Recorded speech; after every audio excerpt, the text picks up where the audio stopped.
ماں کی عظمت، ماں کی عزت کیا کریں۔ بے شک ماں کا رتبہ بڑا بلند ہوتا ہے، باپ کا رتبہ بڑا بلند ہوتا ہے۔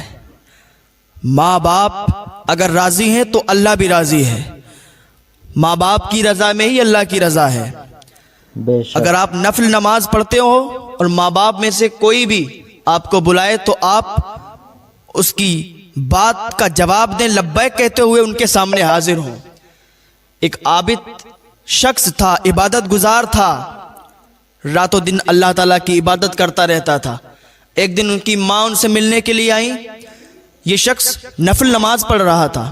ان کی ماں نے آواز دی، بیٹا میں آئی ہوں، میں تجھ سے ملنا چاہتی ہوں، میں تجھ سے ملاقات کرنا چاہتی ہوں، بیٹا مجھ سے مل لے آ کے، مجھ سے دو باتیں کر لے آ کے۔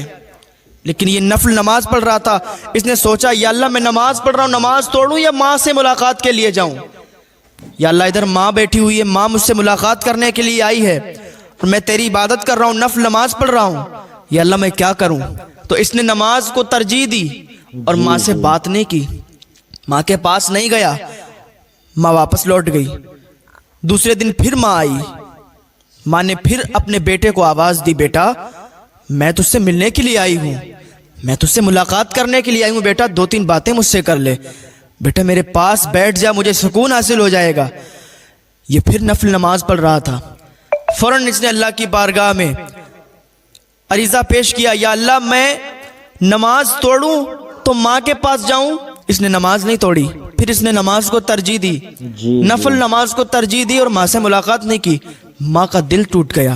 ماں مایوس ہو کے پھر گھر واپس چلی گئی اور ماں نے اس کے لیے بد دعا کر دی، یا اللہ یہ مجھ سے ملاقات کرنے کے لیے نہیں آیا، اے میرے پروردگار اس کو تو ذلیل و رسوا کر، اور جب تک اس کو موت نہ دینا جب تک یہ ذلیل و رسوا نہ ہو جائے۔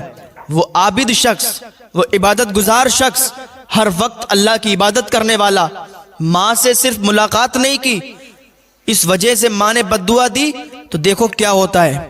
ایک دن یہ نماز پڑھ رہا ہے اور یہ جہاں پر نماز پڑھتا تھا وہاں پر ایک چرواہا تھا جو بکریاں چراتا تھا اور وہاں پر آرام کرنے کے لیے بیٹھ جایا کرتا تھا۔ تو وہاں پر اس چرواہے نے زنا کیا اور کچھ دنوں کے بعد جس سے زنا کیا تھا اس کا بچہ ہوا۔ جب وہ بچہ ہوا تو اس نے تہمت لگا دی کہ اسی عابد کا یہ بچہ ہے۔ اس عورت نے بھی تہمت لگا دی یہ عابد کا بچہ ہے، کیونکہ ادھر ماں نے بد دعا کی تھی تو ذلیل تو اسے ہونا تھا۔ اس عابد شخص پر جب تہمت لگی تو لوگ آ گئے اپنے اپنے ہاتھوں میں لاٹھی لے کے، لوگ اس کے دروازے پر آ گئے جہاں پر وہ عبادت کرتا تھا اللہ تعالیٰ کی، اس کے عبادت خانے کو توڑنے لگے، اس کو بلانے لگے، باہر نکل، تو عابد کی شکل میں شیطان ہے، تو نے ایک لڑکی سے زنا کیا اور وہ بچہ پیدا ہوا تو تم ماننے کو بھی تیار نہیں ہے۔ لوگ اس کو برا بھلا کہنے لگے، ذلیل کہنے لگے، ذلیل کرنے لگے، اور لوگوں نے اس کے عبادت خانے کو توڑنا شروع کر دیا۔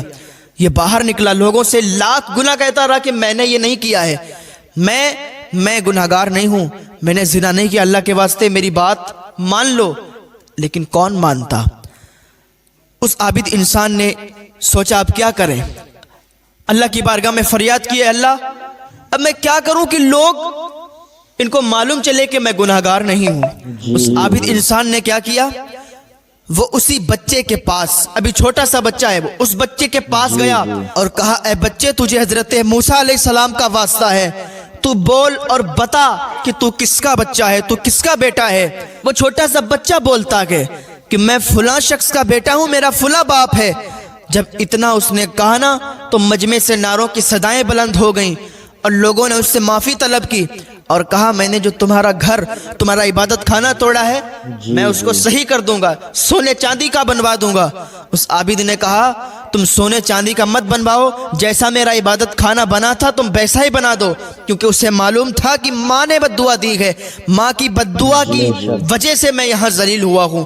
تو ماں کی بد دعا کبھی مت لینا میرے بھائیوں، ماں سے دعائیں ہی لینا، باپ سے دعائیں ہی لینا۔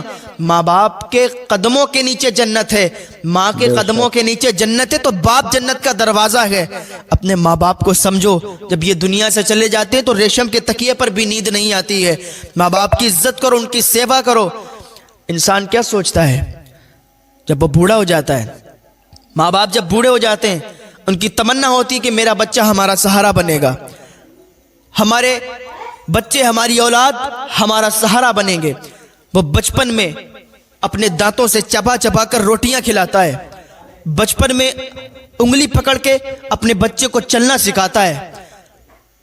ماں ایسی ہوتی ہے کہ بچے کو گیلے سے نکال کے سوکھے میں لٹاتی ہے اور خود گیلے میں سو جاتی ہے۔ ماں کی ممتا تو یہ ہوتی ہے، ماں کا پیار تو اتنا ہوتا ہے، لیکن باقی بچہ جب جوان ہو جاتا ہے تو کہتا ہے تم نے میرے لیے کیا ہی کیا ہے، تم نے کیا کیا میرے واسطے؟ تم نے کچھ نہیں کیا، تمہیں کچھ کرنا نہیں آتا، تمہیں سماج کے حساب سے جینا نہیں آتا، تم کچھ نہیں جانتے۔ اپنے ماں باپ سے کہتے ہیں کہ تمہیں کیا معلوم ہے دنیا میں آج کل ہو کیا رہا ہے۔ وہ ماں باپ جنہوں نے سخت محنتوں کے بعد اپنے بچوں کا پیٹ پالا ہے، اپنے بچوں کے پیٹ بھرے گئے، اپنی فیملی کو اچھا کھانا دیا، اچھا کپڑا دیا، اچھا پہننے کو دیا، لیکن وہی بچے ماں باپ کی گستاخ بنتے ہیں نا، تو ماں باپ کے دل ٹوٹ جاتے ہیں، ماں باپ کے دل ٹوٹ جاتے ہیں۔ اور جب بچے اپنے ماں باپ کو برا بھلا کہتے ہیں نا، انہی ماں باپ کے پھر منہ سے بددعائیں نکلتی ہیں، وہ بددعائیں فوراً قبول ہو جاتی ہیں۔ حضور اکرم صلی اللہ تعالی علیہ وسلم فرماتے ہیں صرف 3 لوگوں کی دعائیں بہت جلدی قبول ہو جاتی ہیں۔ نمبر 1 مسافر کی دعا، نمبر 2 ماں باپ کی دعا، اور نمبر 3 مظلوم کی دعا۔ اللہ رب العزت کی بارگاہ میں دعا ہے اللہ ہمیں نیک عمل کرنے کی توفیق عطا فرمائے، ماں باپ کی خدمت کرنے کی توفیق عطا فرمائے۔ السلام علیکم ورحمۃ اللہ وبرکاتہ۔ دیکھیے سامعین حضرات، مولانا تحصیل جیلانی کا آپ نے یہ بیان سنا ہے، الحمدللہ ماں باپ کا کہنا کسی حال میں بھی ٹالنا نہیں، یہ بیان کیا حضرت نے۔ تو آپ کو یہ بیان کیسا لگا کمنٹ کر کے اپنی رائے ضرور بتائیں۔